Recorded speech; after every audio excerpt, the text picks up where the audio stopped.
여러분, 방금 읽었던 말씀은 우리 에스겔서를 시작할 때부터 처음 나타났던 그 에스겔에게 보여줬던 환상이었다는 것을 우리 앞부분에서 한번 읽어본 적이 있지요.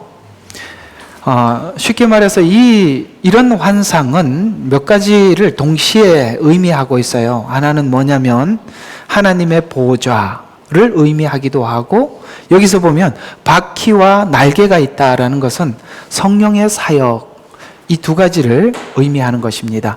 그렇다면 성전과 성령의 사역, 이 두 가지를 합쳐보면 이런 이야기가 되는 거죠. 하나님의 영이 임하는 곳에 뭐가 있어요? 하나님도 함께하는 것. 그러니까 하나님의 영이 임재한다는 것은 하나님의 보좌가 함께한다는 것을 의미하는 것이죠. 또 예수님께서 이 땅에 오셔서 이런 말씀을 하셨어요. 아버지 하나님께서는 항상 나와 함께하고 있다. 그러니까 나를 본 자는 아버지를 보았고, 이렇게 말씀하고 있죠. 이 세 분의 영은, 세 분은 성령님이 임하는 곳에 하나님도 함께 계시는 것이고 예수님도 함께 하는 것이고, 예수님이 있는 곳에는 누구도, 성령님도 함께 하는 것이며 하나님도 함께 하는 것이라는 것을 의미하고 있는 것입니다. 또 하나, 우리가 여기에 에스겔서에서 많이 등장하는 것이 성령의 사역과 성전이에요. 성령의 사역과 성전이에요. 이 두 가지가 에스겔서에 많이 등장하는 이야기거든요. 성전이라는 의미를 일단은 이렇게 개념을 잡으시면, 우리가 지금 막 성전에 대해서 복잡하게 이런저런 생각하지 말고 단순한 이야기를 하나 정리를 해드리면 이런 이야기입니다. 이스라엘 백성들이 아담과 하와가 추방당하고 난 이후에 아벨과 가인이 하나님께 제사를 드리지 않습니까?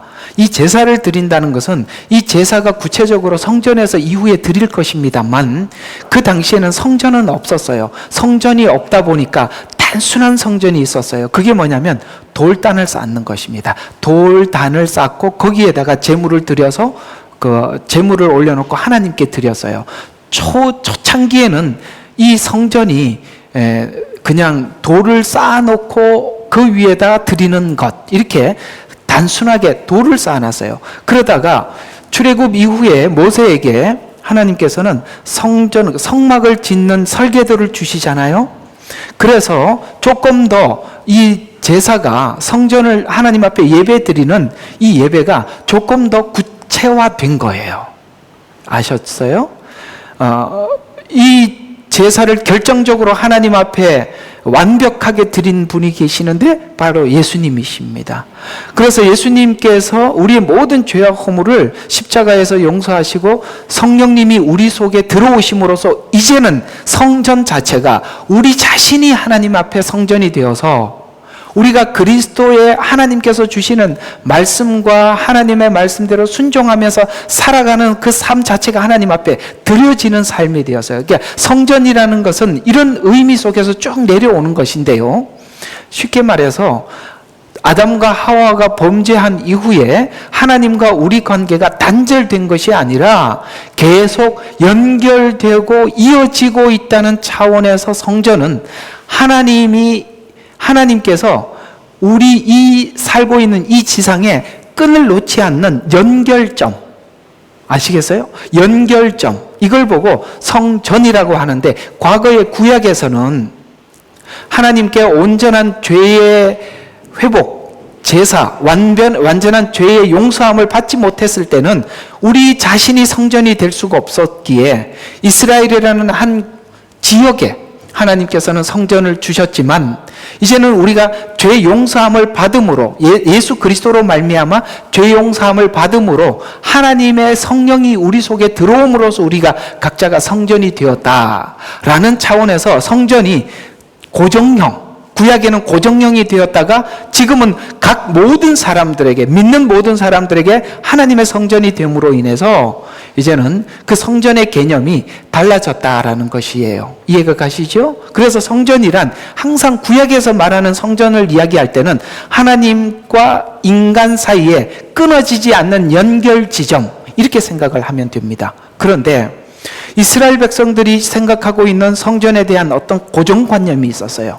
그건 뭐냐면 하나님께서 이스라엘 백성들에게 말씀하신 그 성전에만, 오직 그 성전에만 하나님의 영이 임한다라고 생각을 했어요. 그랬기 때문에 다니엘도 항상 성전을 향해서 기도했던 것이에요. 그런데 오늘 에스겔이 이야기하고 있는 것은, 오늘 이 본문이 말하는 것은, 특히 에스겔 처음부터 이야기한 것은 뭐냐면, 이제 이스라엘 백성들이 이스라엘이라는 한 지점에만 하나님의 성전, 하나님의 영이 임하는 줄 알았는데 바퀴가 있고 날개가 있어서 어딘가로 이동하고 있다는 거예요. 그 이동을 하는데 지금 어디로 이동하고 있는 걸 보고 있어요? 그발 강가에서 그 하나님의 성전이 옮겨지고 있다는 것을 에스겔은 환상을 보면서, 사실 이스라엘 백성들이 이해하고 있는 성전이라는 개념 속에서는 굉장히 충격적일 수밖에 없는 것은, 그 성전은 오직 하나님께서 선택한 이스라엘 백성에게만, 이스라엘 그 나라 안에만 하나님의 영이 임하는 줄 알았는데, 아니 이스라엘 백성들이 포로로 잡혀가고 있는 이곳에 하나님의 영이 함께 오심으로써 앞으로 이 바벨론이라는 모든 지역에 하나님의 영이 충만하게 그들에게 하나님을 증거하게 될 것입니다. 이렇게 이미 구약은 아브라함을 부를 때부터 어떤 약속을 했어요? 너로 말미암아 모든 민족이 구원을 받게 하리라는 이 약속이 오늘 이스라엘 백성들의 타락으로 말미암아 지금 어디로? 바벨론으로 포로로 잡혀오게 되고, 바벨론의 포로로 잡혀오게 된 것으로 인해서 바벨론이 하나님을 알게 되는 동기가 되더라는 것이죠. 이런 관점에서 제가 오늘 에스겔서 속에 있는 이스라엘 바벨론이 포로 생활이라는 관점에서 짤막하게 설명을 하고 있지만, 이것은 마치 이스라엘이 흩어지는 것, 오늘 여기 바벨론의 포로로 잡혀가는 것과 동일하게 AD 70년에 흩어지게 될 것입니다. 이스라엘의 흩어짐은 도리어 어떤 일을 갖게 되는 거냐면, 그들에게는 아픔일지 몰라도 그들의 흩어짐으로 인해서 세계 만방이 예수 그리스도를 알게 되듯이, 12제자를 불러놓고 너희는 가서 모든 족속으로 라고 표현한 이 모든 족속은 이스라엘을 넘은 모든 족속이란 말이죠. 그래서 12사도의 하나님 부르심과 동일하게 이스라엘의 부르심은 그리스도를 증거하는 일을 하기 위해서, 우리가 볼 때는 지금 현재 우리가 현실적으로 볼 때는 이스라엘의 범죄와 타락으로 인해서 어쩔 수 없이 바벨론으로 가지만, 이것 또한 하나님의 계획 안에서 그들을 통해서 이방인에게 복음을 전파하겠다는 하나님의 큰 그림 속에 있다는 것이에요. 그래서 우리가 율법적인 관점에서 보면 모든 것이 죄고 심판이지만, 죄와 심판 속에서도 하나님은, 지금 이스라엘 백성들은 심판을 당하고 있지만 그 심판을 당하고 있는 시간 속에 이스라엘 백성들은 하나님께로부터 자기 자신들이 정화되는 그런 역할을 하게 될 뿐만 아니라, 그들이 정화되는 것을 넘어서서 또다시 그 주변에 있는 사람들에게 하나님을 증거하는 이런 일들을 하나님이 동시에 당신의 백성들에게는 정하여 모르는 자들에게는 증거로 하나님은 이 일을 계속해 나가고 있더라라는 것에 대해서, 저는 오늘 이 제목을 이런 관점에서 성도는 어디에 있어도 넉넉합니다 라는 주제로 여러분들과 함께 한번 이야기를 해보려고 그래요. 아시겠죠? 우리는 어떤 상황에 있든지 어디에 있든지 주님이 우리와 함께 한다면 우리는 넉넉하고 행복하고 즐거울 수 있다는 것이죠. 그것이 비록 하나님 앞에 어쩔 수 없는 심판을 받고 있는 그 자리라고 할지라도 여러분들은 소망 중 즐거워하며 그 시간을 맞이할 수 있을 뿐만 아니라, 하나님께서 이 일을 진행 중이라면 우리는 그 결과는 반드시 아름다운 열매로 나타나게 될 것에 대해서 의심치 않고 소망 가운데 주를 바라보시기를 바랍니다. 오늘 이 주제와 같이 여러분들이 살아가는 모든 삶 가운데 어떤 형편에 있다 할지라도 넉넉함을 잃지 마시기를 바랍니다. 우리가 뭔가가 이게 쪼여지고 좁아지면 우리가 답답함을 느끼게 되고 이게 조급하게 되는데, 그 조급함은 조급함을 넘어서서 하나님의 은혜로 풍성하기를 바랍니다. 그래서 빌립보서에서 보면 하나님 이렇게 우리에게 말씀하고 있어요. 너희 관용을 모든 사람들에게 알게 하라. 관용. 여러분 누가 관용을 베풀 수 있어요? 넉넉한 사람이. 우리는 사실 넉넉해요. 주님이 나와 함께 하고 있는 동안 우리는 넉넉하다는 것을 모르면 늘 마음에 좀 넉넉하면 조금 남들한테 베푸는 척하고 내가 이렇게 삶이 어려워지면 어떻게 됩니까? 도리어 내 마음이 이렇게 좁아지고 넉넉해지지 못하잖아요. 그러나 복음 안에서 우리가 누리는 은혜는 넉넉함이에요. 맞죠? 우리 넉넉합시다. 자, 오늘 주제를 한번 들어가 보죠. 오늘 14절과 16절에는 남은 자들에게 하신 약속이에요. 그게 뭐냐면 얘들아 걱정하지 마라. 너희들은 바벨론으로 가지만 흩어질지라도 성소같이 되어줄 것이다. 성소같이 되어 멀리 가 있지만 성소에서 멀리 떠나지만 걱정하지 마. 내가 따라갈게. 이런 말이에요. 따라갈게. 22절과 25절은 그룹을 들어 날개를 들어 올리시고 그 영이 나를 들어 올려 갈대아 사로잡힌 자들에게 데리고 가서 성소가 갈대아로 옮겨졌다라고 이렇게 말씀하고 있습니다.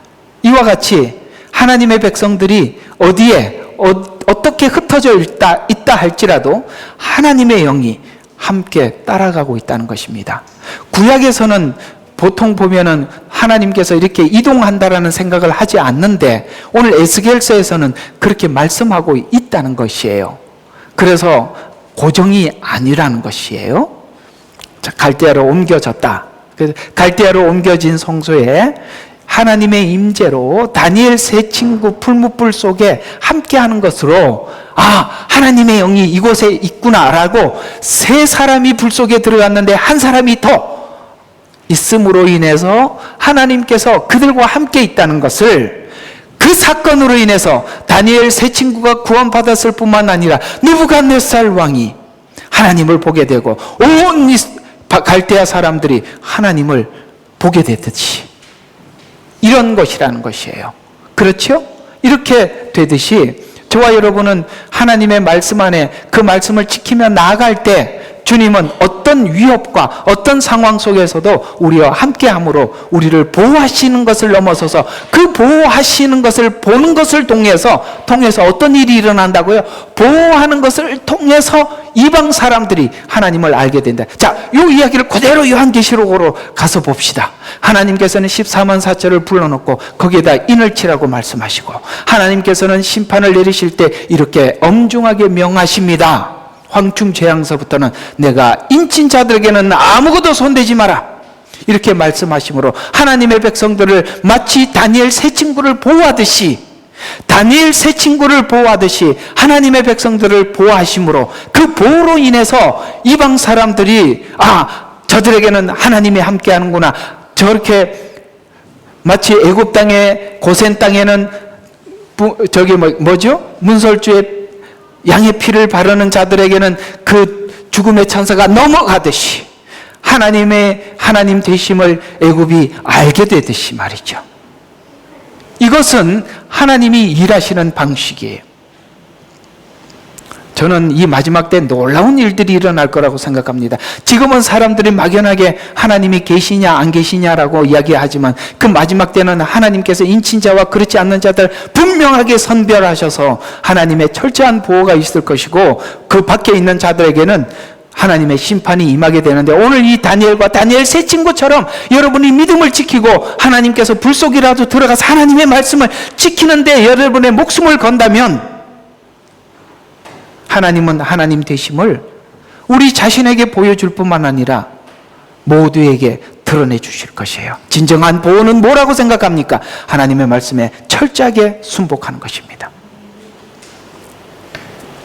지금은 하나님은 성소를 떠나야 하고 하나님 백성도 이제는 이 예루살렘을 떠나야 하지만 하나님께서 이스라엘을 향한 목적을 위해서 갈대아에서 혐오스럽고 가증한 것을 이스라엘 백성들은 버리게 될 것이고 더 나가서 버리는 것을 넘어서 마음을 바꾸고 돌아오게 될 것입니다. 회개는 뭐지요?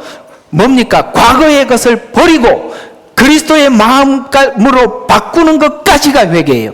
우리가 한 가지만 하는 것 같아요. 과거 것을 버리는 것까지는 억지로는 하는데 마음을 바꾸는 것을 하지를 못해요.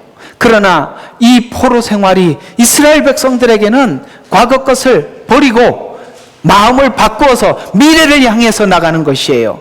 우리는 자꾸 회개를 과거를 버리는 것으로만 이해하는데 아닙니다. 미래를 향해 나가는 것까지가 회개예요. 예수님께서 마치 오늘 이 환상과 같이 하나님 보좌를 버리고 성육신하셔서 이 땅에 오시는 것과 같이 오늘 예루살렘을 성전을 떠나서 바벨론으로 간 것 같이 주님은 보좌를 버리고 이 땅에 오셔서 대속하신 은혜 때문에 우리가 받을 수 있는 것은 바로 성령을 받았고 새 영을 받아서 우리가 새 마음을 갖게 되고, 그래서 이제 하나님 앞에 이중적인 이중성을 버리고 하나님의 백성다운 백성이 되듯이, 바로 이렇게 우리 마음이 변화되었던 것은 주님께서 십자가에 죽으시고 올라가셔서 우리에게 말씀하신 대로 내가 너희를 떠나는 것이 유익하니 내가 가면 성령이 우리 마음속에 찾아와서 죄와 의와 심판에 대해서 말씀해 주실 것이라고 말씀해 주셨을 뿐만 아니라 하나님의 영이 우리 마음속에 임함으로 인해서 우리가 달라진 것은 분명히 마음이 달라졌다는 거예요. 그래서 이 이중성을 버리고 하나님의 백성이 되듯이 하나님의 성전이 있는 예루살렘을 떠나 갈대아에서 동일한 역사를 일으키기 위해 하나님은 이스라엘 백성들과 함께 갈대아로 가신 것입니다. 에스겔 예언은 지금 이스라엘이 바벨론으로 갔다가 돌아와 회복된 것처럼 초림 이후에 AD 70년에 또다시 이스라엘 백성들은 흩어집니다. 그리고 흩어졌다가 다시 돌아올 예언을 하고 있는 것입니다. 그래서 이스라엘 백성들의 흩어짐은 온 세상에 그리스도를 증거하는 증거가 된 것입니다. 여러분, 우리가 이 지구상에 많은 전쟁이 있었습니다만 그 한 민족을 완전히 몰살하기 위해서 전쟁을 일으켰거나 그런 일들은 거의 드뭅니다. 그러나 유대인들만큼은 유일하게 여러 번 유대인 전체를 없애기 위해서 그 민족 자체를 말살하기 위한 시도가 있었습니다. 뿐만 아니라 AD 70년에 흩어진 나라를 하나님께서 다시 회복시켜 주시고 그들이 여러분 그 긴 기간 한 1900년 동안 나라를 잃고 나면 여러분 언어가 어디 있겠어요? 생각해 보세요. 언어가 어디 있습니까? 우리가 일제 36년이라는 시간을 보내고 난 이후에도 우리 한국 사람들은 많은 사람들이 언어를 잃어버릴 뻔했었어요. 그래서 많은 학자들이 언어를 잃지 않기 위해서 노력을 했던 것을 그 짧은 기간 속에서도 이런 요동이 있었다는 거예요.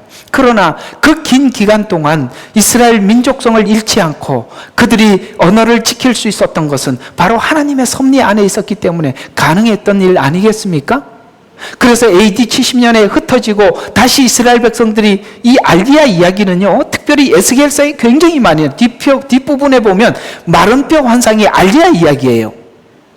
그들이 완전히 흩어져서 뼈만 남았고 드라이되어 있었어요. 그들은 도저히 회복할 수 없는, 자기 스스로는 어떤 일도 회복할 수 없는 그 약속을 이룰 수 있는 능력이 전혀 없었던 사람들입니다. 그러나 이 1차 세계대전과 2차 세계대전을 보면 이 모든 대전들은 전부 다 알리야 운동과 관련이 있고 지금 곳곳에 일어나는 수많은 전쟁들도 그런 것과 관련이 있는 것입니다. 이것은 모두가 다 하나님께서 예언한 일이고 그 예언한 일들은 반드시 성취되는 것이거든요. 이와 같이 초림 이후에 AD 70년에 흩어졌다가 다시 돌아올 것을 예언하고 있었어요. 그래서 AD 70년에 흩어진 이스라엘이 다시 돌아오는 그 시간에 이스라엘 백성들은 놀랍게도 이제 마지막 때 새 영, 새 마음을 받게 될 것이라고 성경은 예언하고 있어요. 그래서 마지막 때 옛 땅으로 불러서 17절에 보니까 내가 그 백성들로부터 너희를 모을 것이요 너희가 흩어진 나라들에게 너희를 불러 모아서 내가 너희에게 이스라엘 땅을 주리라. 아시겠습니까? 분명히 땅을 주리라고 했기 때문에 그 땅으로 돌아간 것입니다. 70년 포로 생활 후에 다시 옛 땅으로 돌아와 회복한 것 같이 마지막 때 다시 옛 땅으로 돌리는 알리야 운동과 재림 관계를 자세히 예언하고 있습니다. 에스겔서 27장 25절에 보면 주 하나님이 이같이 말하노라.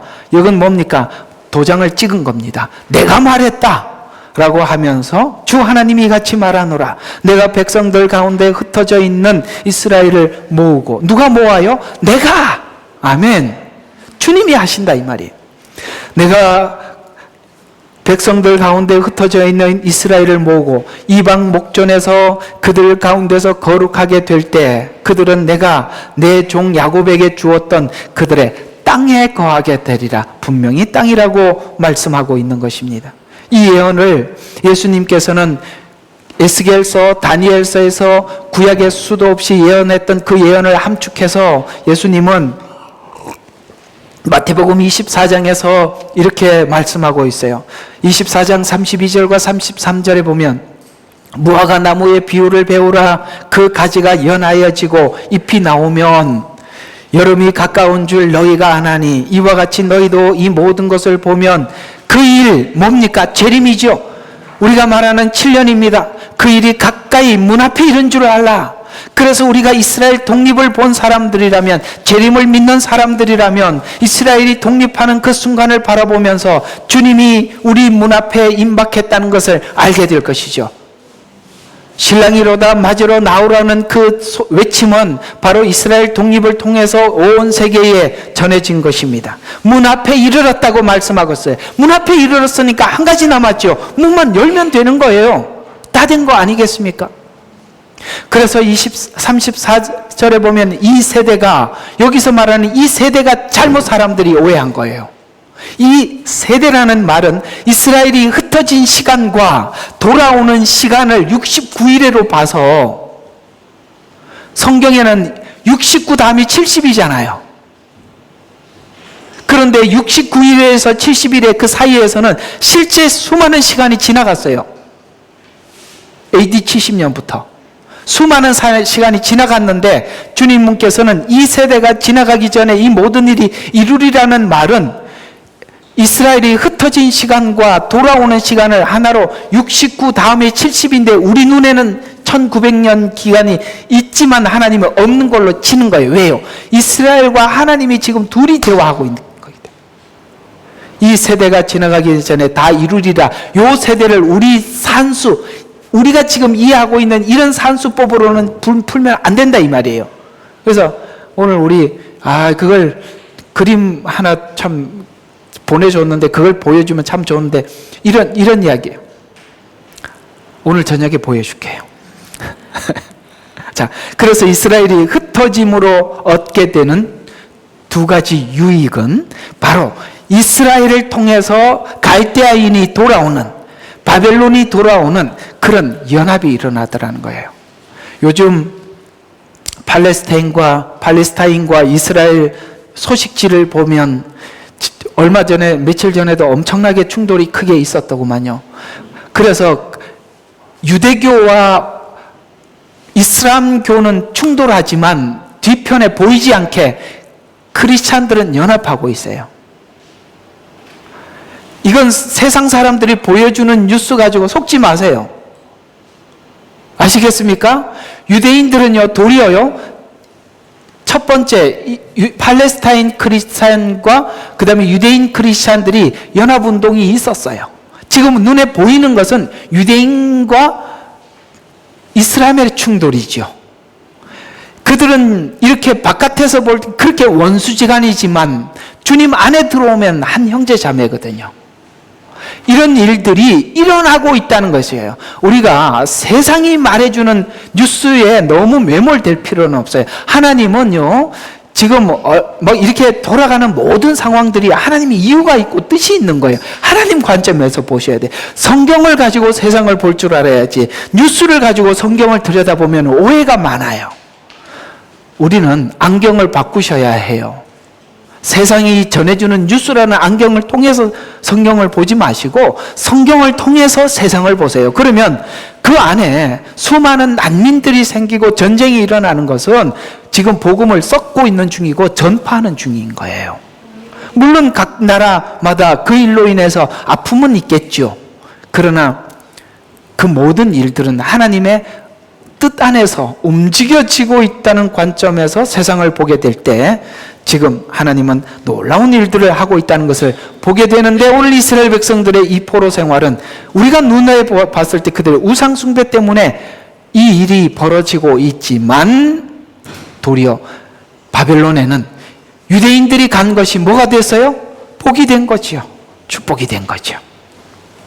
에레미야서 24장 5절과 6절에 보면 주 이스라엘의 하나님이 이같이 말하노라. 내가 그들의 유익을 위하여 이곳에서 갈대아인들의 땅으로 보낸 유대 사람들을, 유대에 사로잡혀간 자들이, 자, 뭘 위해서? 유익을 위해서. 이 좋은 무화과들과 같이 그들 그렇게 인정되리라. 이게 무슨 말이냐면, 다니엘 세 친구는 지금 이스라엘 백성 전체가 이렇게 심판을 받고 있는 이 과정에 이들은 심판을 받을 만한 죄인들이 아니었잖아요. 하박국이 질문이 그거 아니에요? 하나님, 당신의 백성들이 다 타락했는데 하나님의 율법대로 행한다면 이들은 심판을 받아야 하는데 왜 그냥 두시죠? 라고 질문을 했을 때 하나님이 다 계획이 있다 라고 그 계획을 발표하십니다. 그래서 그 계획이 이거래요. 갈대아 사람들, 그 바벨론 사람들이 너희들을 심판하게 될 거야 라고 했을 때 하박국이 깜짝 놀랐어요. 뭐냐면 그들은 율법이 없는 사람들을 넘어서서 그들은 악하기로 소문난 자들 아닙니까? 그들이 어떻게 하나님의 백성들이 아무리 타락을 한들 그들만 하겠습니까? 우리가 한번 생각해 봐요. 교회가 핍박을 받을 때 아주 악한 자들이 교회를 핍박을 하는데 핍박하는 대상이 우리를 핍박하면서 너희들은 나쁜 놈이고 자기들은 착한 사람이라고 이야기하는데 우리가 그걸 수용할 수가 없는 거예요. 왜? 너의 악함은 이루 말할 수가 없는데 어떻게 네가 나를 심판할 수 있냐라고 하박국이 질문을 합니다. 그랬을 때 하나님께서는 그들은 율법이 없는 자들이 기 때문에 그렇게 살았는데 너희들은 하나님을 알고 율법을 가진 사람들로 이걸 악용을 해서 과와 과부와 약한 자들을 괴롭게 했다는 거예요. 그래서 너희들이 그들을 괴롭게 한 그 괴로움이 그들에게 어떤 괴로움인지 몰랐지, 그들로 인해서 심판을 받고 괴로움을 당하면서 너희가 상대방 곧 약한 이웃에게, 연약한 이웃에게 어떻게 했는지 경험해봐라 라고 하지만 우리가 눈으로 보는 관점에서는 그들은 심판이지만 거기에 잡혀간 모든 사람들이 그렇지 않았다는 거예요. 다니엘 세 친구도 있고 다니엘도 있었어요. 그들을 오늘 성경에 남은 자라고 말씀하시는 거예요. 너희들이 그곳에 가서 계명을 지키고 하나님의 말씀을 지조 있게 지켜나가는 그 지조를 통해서 하나님이 그 믿음 가운데 사는 자들과 함께함을 만방에 드러내 보여서 도리어 이들을 통해서 모두가 아까 하나님이 뭐라고? 유익을 위하여. 기억하십시오. 이것이 유익을 위해서. 그래서 우리는 여러분이 살아가는 인생 속에 하나님, 나는 왜 내 주변에 있는 사람들이 이런 사람들 주변에 내가 둘러싸여서 살아야 합니까? 라는 질문이 들 때가 많이 있을 거예요. 그죠? 나는 생각할 때는 이렇게 하지는 않는데 내 주변에 있는 사람들은, 내가 그 관계를 끊을 수 없는 내 주변에 있는 사람들은 이렇게 악하고 나는 왜 선한 한 마리의 양과 같은, 나는 양인데 왜 사자굴 속에 집어넣었어요? 이런 이야기를 할 때가 있다 이 말이에요. 순한 양이 되어서 하나님의 말씀을 순종하는 여러분들의 그 모습을 바라보면서 그들은 많은 생각을 하고 있음을 기억하시기 바랍니다. 그 자리를 잘 지켜가세요. 그러면 여러분들은 더 주 안에 거룩해질 뿐만 아니라 그들은 주 안에 아름답게 거룩해져가는 여러분들을 보고 하나님은 무언가를, 우리가 알 수 없는 작업을 하실 것입니다. 다니엘과 다니엘 세 친구, 오늘 이 하박국의 질문, 그 이야기들은 바로 그런 이야기입니다. 하박국에게 그러면 심판하셔야 한다는 것은 알겠습니다. 그러면 여기 의인들이 있는데 의인들도 같이 심판을 받아야 하나요? 이렇게 질문을 했잖아요. 근데 하나님 대답이 뭐였죠? 그래, 의인들도 함께 심판을 받아야 한다. 그 의인들은 오늘 본문대로 표현하면 남은 자들이에요. 그들은 심판을 받는 가운데서 믿음의 지조를 지키는 것입니다. 마치 가시밭으로 하나님이 백합화를 보낸, 여러분 백합화가 가시밭에서 할 수 있는 게 뭐가 있겠어요? 그 가시에 찢어지는 일밖에 할 수 있는 게 아무것도 없는 거예요. 그런데 이 백합화는 찢어지면서 향기를 내는 것입니다. 그리스도인들은 환난 중에 그리스도를 증거하는 것이거든요. 그렇게 해서 그 유익을 위해서 보낸다는 거예요. 그러나 이 모든 것은 하나님께서, 이 신앙들은 하나님께서 기억한 바가 되고 훗날 여러분들의 수고를 잊지 않고 눈물을 닦아주실 것입니다. 여러분 마음속에 이런 생각을 하신 분들도 계실 거예요. 저는 그저 천국 가는 것만 해도 감사해요. 저는 천국 가서 상급이 없어도 좋아요. 후회하지 마시고 열심히 하세요. 왜? 나는 갖고 싶어요. 왜 그냥 가야 합니까? 한편 강도가 받은 구원과 바울이 받은 구원이 같나요? 그럴 수는 없는 거예요. 한편 강도를 하나님께서 그 십자가에 매달린 상태로 구원해 주신, 구원을 설명한 이유가 있습니다. 구원이 행위 구원이 아니라는 걸 설명해 주는 것입니다. 그가 여기서 이 상태에서 뭘 할 수가 있겠어요? 아무것도. 그저 딱 한마디 했죠. 당신의 나라에 임하거든 나도 기억해 주세요. 그랬더니 오늘 낙원에 있으리라 주님이 대답해 주셨습니다. 여러분 구원은 행위 구원이 1도 없습니다. 행위 구원으로 이해하려고 하는 사람은 이 한편 강도보다 못한 거예요. 그러나 바울은 분명히 말합니다. 나는 주를 위해서 살고 있고 주님께서는 나를 위해서 면류관을 예비하고 있다 하면서 또 우리에게 소망의 한마디를 더 던지죠. 나뿐만 아니라 나와 같은 모든 자들에게도 준비하고 있다. 너희들도 열심히 준비해서 와라. 열심히 준비하세요. 아멘. 예. 오늘 이 다니엘과 다니엘 세 친구는 이걸로 끝난 게 아니에요. 이들은 마지막 주님 앞에 설 때 잘했다 칭찬받을 것이고 주를 위해서 흘린 눈물을 닦아주실 것입니다. 그래서 또 내가 그들을 세우고 심고 뽑지 아니하리라. 내가 그들에게 나를 아는 즉 내가 주임을 아는 뭘 준다? 마음을 주리니.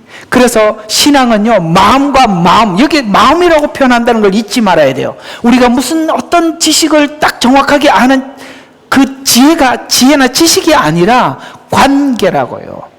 관계. 아시겠습니까? 관계는 마음이 통하는 거잖아요.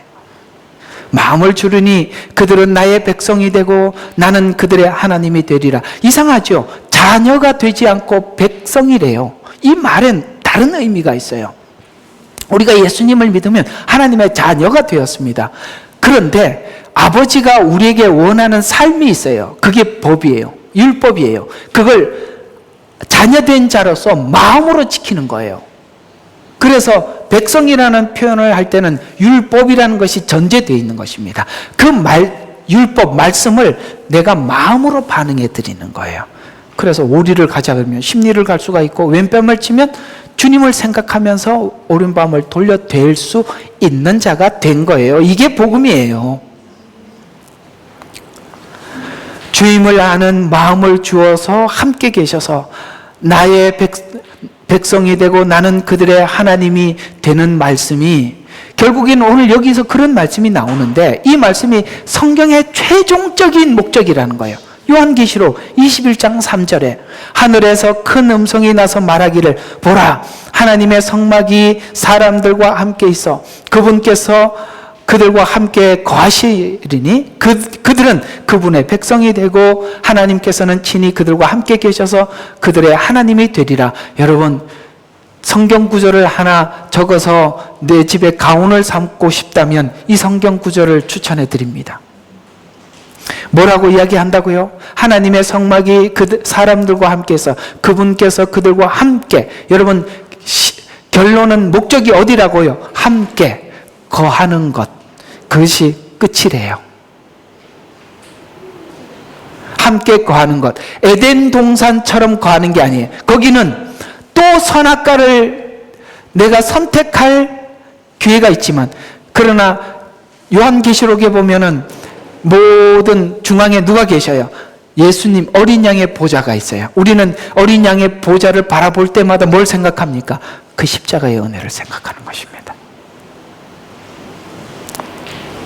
이 목적을 이루는 과정에서 때로는 하나님께서는 예루살렘에서, 때로는 바벨론에서, 때로는 이스라엘이 세계에 흩어져서, 종말론적으로는 바벨론 포르기와 같은 7년 기간을 통해서 새롭게 하시는데, 그래서 하나님께서는 모든 우리 인생에, 어떤 사람은 마치 예루살렘과 같이 이렇게 하나님과 행복하게 살아가는 이런 순간이 있을 수도 있고, 때로는 어떤 사람은 바벨론과 같이 이런 시간을, 모진 시간을 보내기도 하고, 때로는 나라 잃은 백성으로 흩어져서 외롭게 홀로 걸어가야만 하는 이 시간을 보내기도 하고, 이 모든 시간이 오늘 하나님이 함께하는 시간으로 우리를 새롭게 만들어가고 있다는 것이죠. 연단을 통해서만 새롭게 되는 것이 아니라, 연단의 목적은 하나님의 다스림과 바벨론 왕의 다스림을 비교하여서 주 안에 있음이 얼마나 귀한지, 그래서 둘째 아들이 돌아오면서 이런 생각을 하더라는 거죠. 야, 우리 집에는 종도 나보다 낫더라. 주 안에 사는 것이 종도 나보다 낫더라. 아무리 저 밑바닥에 살더라도 주님과 함께 사는 것이 최고더라. 이걸 알게 해서, 그걸 비교하게 해서, 하나님과 함께함이 세상의 보탐을 비교하는 과정을 통해서 우리는 우리 마음이 하나님께로 돌이키게 하기 위해 바벨론 이 생활을 그들은 경험하게 되더라는 것이죠. 하나님을 향해 그 마음을 돌이킬 때 새 영을 부어주시고 새 마음을 갖게 해주신다는 말씀입니다. 스가랴서 13장 1절과 2절에 보면, 그날에 다윗의 집과 예루살렘 거민들에게 죄와 불결을 찢는 샘이 열리리라. 만군의 주가 말하노라. 그날에 내가 그 땅에서 우상들의 이름을 끊으리니, 그리하면 그들이 더 이상 기억되지 아니하리라. 놀랍게도 이스라엘 백성들은 바벨론 포로 생활 이후에 절대로 우상 숭배를 하지 않아요. 그래서 또 내가 또 한 선지자들과 더러운 영을 그 땅에서 떠나게 하리라. 여러분, 거짓 선지자들은 하나님을 섬기더라도 우상 숭배를 하듯이 섬기게 계속 부추겨 왔어요. 기복신앙, 하나님께 복을 받아라, 하나님께 구해서 풍성해져라, 이렇게 속여서, 그런 거짓 선지자들의 말에 속아서 하나님께 구하되 마치 자기 욕심을 위해서, 탐심을 위해서 구하게 되었었는데, 하나님은 이 시간을 통해서 그걸 다 지워버렸다는 거예요. 저는 중국 선교를 하면서 되게 중국 역사를 공부하다 놀란 것 한 가지를 발견하게 되었습니다. 굉장히 충격적인 것이 무엇이었냐면, 그 모태뚱이가 중국에 집권을 할 때 정말 그 중국인들 머릿속에, 여러분 귀신 하면은 가장 많이 있는 곳이 어디예요? 중국 아닙니까? 중국하고 일본일 거예요. 그렇죠? 일본도요, 신이란 신이 얼마나 많은지 몰라요. 뭐 하면은 신이 하나 생기죠. 중국도요, 귀신 장난 아닙니다. 그런데 이 모태뚱이가 집권을 하면서 중국 머릿속에 유물론을 꺼내면서 신은 없다 이래갖고 귀신을 다 없애서 중국 사람들 머릿속에는 귀신이 없어졌어요. 신기하죠? 그리고요, 말을 하나 넘어가면 말이 틀려서 대화가 안 돼요. 보통화만 써라 그래가지고 전부 다 중국어로 다 바뀌었어요. 그래서 가서 복음을 전하는데 얼마나 편한지 몰라요. 여러분, 귀신을 믿는 사람들에게 복음을 전해서 바꾸기가 얼마나 힘들어요. 머릿속에 신이 없어요. 그래서 예수님을 소개해 주면 돼. 그것도 우리가 볼 때는 중국에게는 흑역사 같아 보였지만 하나님께서는 그 작업을 하고 계셨던 거예요. 뿐만 아니라 모든 교회가 문을 닫았는 줄 알았는데 엄청나게 부흥해 있었습니다. 하나님의 역사는 눈으로 보이게 커가는, 자라가는 것이 아니라 보이지 않게 자라가는 것입니다. 하나님의 나라는 보이는 것에 있는 것이 아니라 보이지 않는 것에 우리 속에 세워져 가고 있다는 것, 여러분 아멘 하시기 바랍니다. 바로 그것이에요. 그래서 그들이 이 일을 통해서 누가 사라졌어요? 거짓 선지자가 사라지고 더러운 영을 그 땅에서 떠나게 만들었어요. 왜 더러운 영이 활동할 수 있었습니까? 우상 숭배를 내 마음속에 갈망하고 있었기 때문에 거짓 선지자가 찾아올 수 있었고 더러운 영이 활동할 수 있었던 것이에요. 여러분, 무엇보다 우리 마음을 지키는 것이 신앙이에요. 우리 마음을 지키면 거짓 선지자가 접근할 수 없어요. 우리가 복음 앞에 바로 서 있고 십자가의 길을 가기로 결정하고 좁은 길을 가기로 결정을 하고 나가는 길에 누가 우리에게 속일 수 있겠습니까? 왜 거짓 선지자가 우리에게 찾아오고 더러운 영이 활동합니까? 바로 내가 그 문을 열어놨기 때문에 그런 거예요. 우리가 그걸 차단하면 누구도 찾아올 수 없어요. 그래서 잠언서에 보면 무릇 지킬 만한 그 무엇보다 마음을 지키라. 생명의 근원이 거기서 나온다고 말씀하고 있는 것입니다. 우리 자신이 십자가의 길을 걷기로 작정하고 좁은 문이 먼저죠. 그죠? 좁은 문을 열고 좁은 길을 걷고 있다면 우리는 이상하게 이런 사람이 있어. 좁은 문을 열었는데 넓은 길로 가는 사람이 있어요. 그거 잘못된 겁니다. 많은 분들이 처음에는 좁은 문을 선택했다가 길은 넓은 길을 선택합니다. 여러분, 좁은 문에는 길도 협착합니다. 우리는 외길을 가는 것입니다.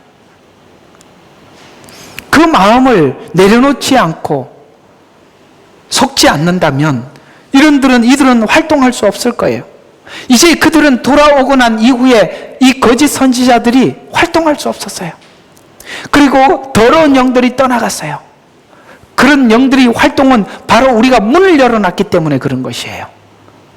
여기에 철저하게 문을 닫기를 주의 이름으로 축원합니다. 그날에 성경에 크게 두 번 그날을 예언하는데 그날은 첫 예언은 초림, 재림. 그래서 그날, 구약의 그날은 두 날을 이야기해요. 초림과 재림을 이야기해요. 사도행전 2장 17절에 보면 마지막 날들에 내가 내 종들과 여종들에게도 내 영을 부어주리니 그들이 예언하리라. 내가 위로 하늘에서는 이적들과 아래서는 땅에서는 표적들을 보이리니 피와 불과 연기로라. 여러분, 피와 불과 연기는 요한계시록에 나타나는 재앙 이야기입니다.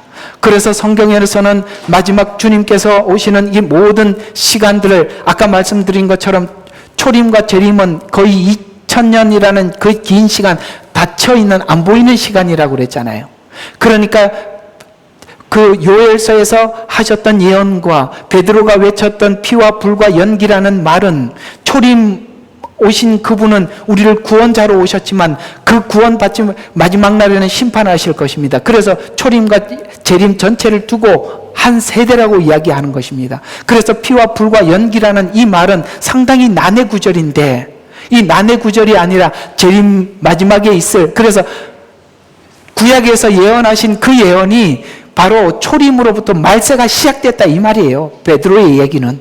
그래서 말세지만 말세 지말이라는 얘기는 재림 직전에 그 하나님의 징조를 보고 지말이라고 표현하는 거예요. 우리는 지말에 살고 있고 말세는 초림부터 시작된 것입니다. 사도행전 2장 37절과 39절에 보면 베드로는 베드로의 설교를 듣고 우리가 어찌해야 하리까? 베드로가 답변하기를 회개하라. 그리고 죄들의 사함을 받는 것으로 인하여 너희 각자는 예수 그리스도의 이름으로 침례를 받으라. 그리하면 너희가 성령을 선물로 받으리라. 이 약속은 너희 자녀에게 한 것이며 또한 먼 곳에 있는 모든 사람 즉 우리 하나님께서 부르실 모든 사람들에게 하신 것이라고 오늘 이 메시지가 구약에 있었던 그 예언이 성취임을 베드로는 외쳤던 것입니다. 회개하여 새 영 새 마음을 받은 사람들의 삶을 간략하게 소개하고 있죠. 이렇게 소개하고 있습니다. 새 삶을 사더라. 마음이 바뀌니까 새 삶을 살더라. 어떻게 살더라? 이 42절과 47절에 보면 우리가 초대교회로 돌아가자라고 이야기하는데 여러분 마음이 바뀌지 않고 십자가의 은혜가 없으면 이런 삶은 다 가짜예요. 하는 척 하는 거예요. 이것은 왜 이런 이야기를 적었냐면은 초대교회가 이렇게 살자 그래서 교회가 억지로 이렇게 살면 또 공산당이 되는 거예요. 공산당 교회라고 아십니까? 그건 마음이 없는 사람들이 강제로 할 때 나타나는 증세고요. 이들은 마음이 바뀌어서 새 삶이 이렇게 됐다는 거예요. 떡을 떼고 사도들의 가르침을 받고 기도하고 공동으로 물건을 쓰고 필요에 따라 나눠주고 하나님을 찬양하고 칭찬받는 사람들, 구원받는 사람들이 더해갔다는 것은 그들이 이 마음속에 형제를 바라보는 마음이 자발적으로 그 약한 사람들이 봐서 그의 아픔이 내 아픔처럼 느껴졌기 때문에 하고 있는 거예요. 물질이라는 것이 나를 위해서 쓰라고 준 것이 아니라 구약에서 말씀한 고아와 가부를 나눠주라고 이야기했던 것들, 구약에 있는 이스라엘 백성들 한 번도 실천한 적이 없었다고요.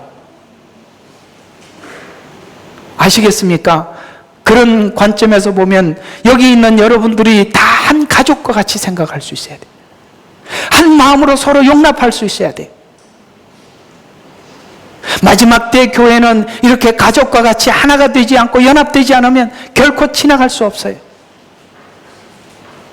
늦게 오든 일찍 오든 우리 모두가 그리스도 예수 안에서 한 지체임을 인정하고 서로 용납하고 부족함이 무엇인지 보고 그 부족함을 이렇게 이렇게 보조해 줄 줄 알고 이런 마음, 이게 바로 그리스도 안에 있는 마음. 여러분 이 초대교회를 보세요. 조금 전에 베드로 설교를 듣고 와서 갑자기 모였는데 과거부터 친한 사람이 아니에요. 언제 알았겠어요? 와서 알았던 거 아니겠어요? 그 같은 은혜를 받으니까 그런 마음이 생긴 거예요. 이런 이야기를 여러분 강제로 하자 그러면은 아닌 거예요. 이 마음은 마음이 바뀌었기 때문에 일어날 수밖에 없었던 현상을 기록해 둔 겁니다. 여러분들에게도 이런 마음이 없다면 부족한 거예요.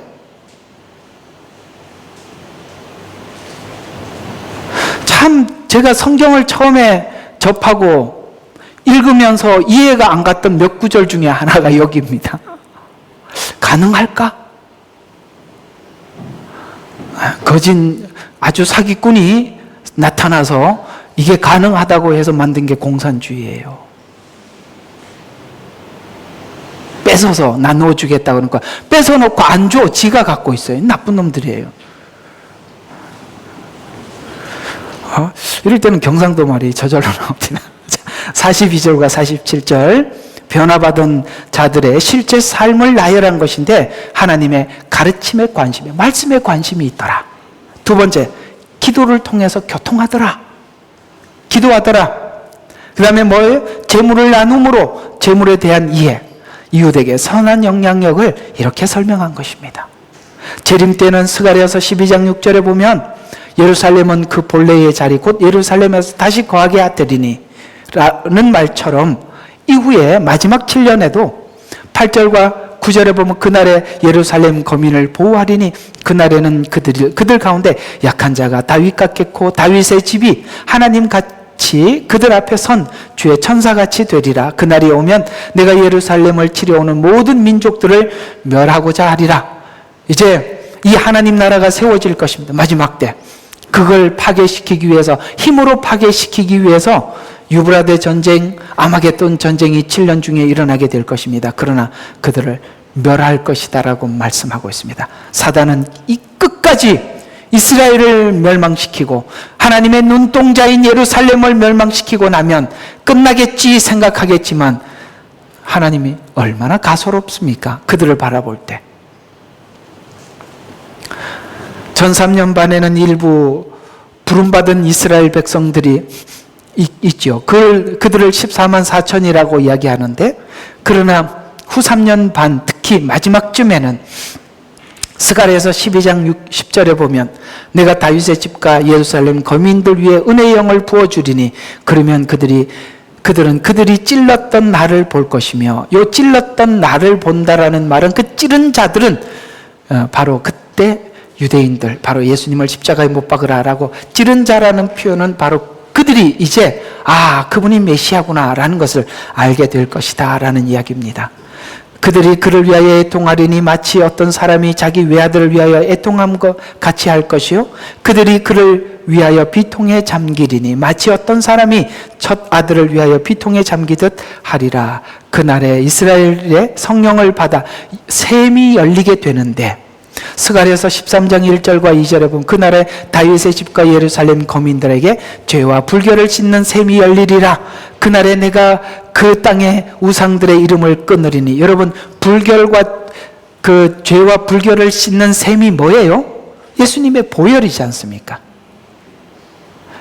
그들이 그때 보게 될 것이라는 거예요. 그리하면 그들이 더 이상 기억되지 아니하리라. 내가 한 선지자들과 더러운 영을 그 땅에서 떠나게 하리라. 정리하면 이런 이야기가 되는 거예요.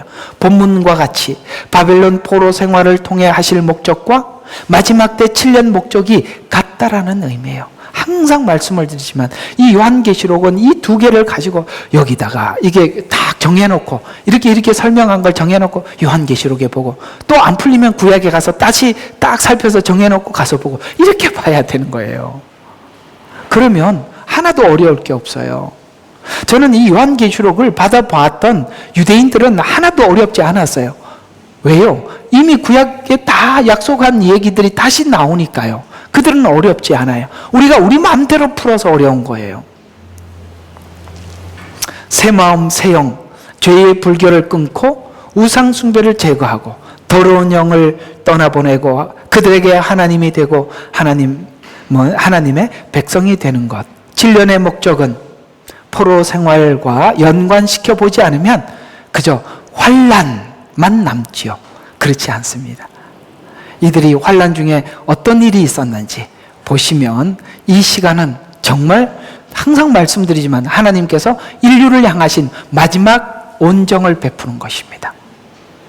그리스도 안에서는 환난은 환난으로 끝나지 않고 연단은 인내를, 인내는 소망을 이루어 가는 것이기 때문입니다. 결론입니다.